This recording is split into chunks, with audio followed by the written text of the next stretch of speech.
பாரு என்னைக்கு இல்லாம லஞ்ச் பாக்ஸ் இவ்வளவு பெருசா இருக்குது. எதுனா ஸ்பெஷலா? நம்ம பையன் பெருமாள் குட்டி பிறந்த நாள். பெருமாளே என்ன மன்னிச்சிருப்போம். கல்யாணம் ஆகி 10 வருஷம் கழிச்சு ஒட்டாசி மாசத்துல என் பையன் பிறந்தான். அவன் அழகுல மயங்கி உன் பேரை வச்சு பெருமாள் கூட்டேன். என் பொண்டாட்டி என்னன்னா அந்த பெருமாள் பின்னாடி ஒரு குட்டி சேர்த்து பெருமாள் குட்டின்னு கூப்பிடுறான்.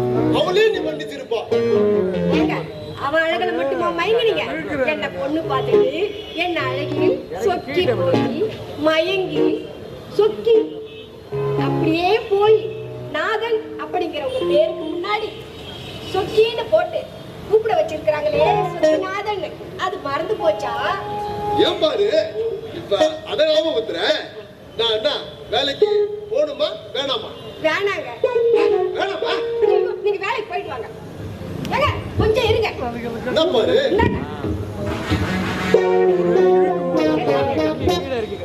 ஏன் பாரு என்கிட்ட தான் 2 வீலரே இல்ல பாரு. அப்புறம் எதுக்கு ஹெல்மெட்?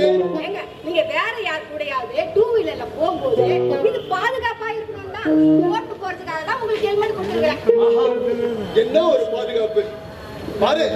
நீ எனக்கு மனைவியா கிடைச்சது நான் செஞ்ச பாக்கியம் பாரு. சரி நான் மட்டுமா பாரு? வாங்க. அப்புறம் என்ன பாரு ஏங்க இந்த கேரியில இருக்கிறது நீங்க மட்டும் தான் சாப்பிடணும். ஆமா பாரு, வேற யாருக்கும் கொடுத்துட கூடாது.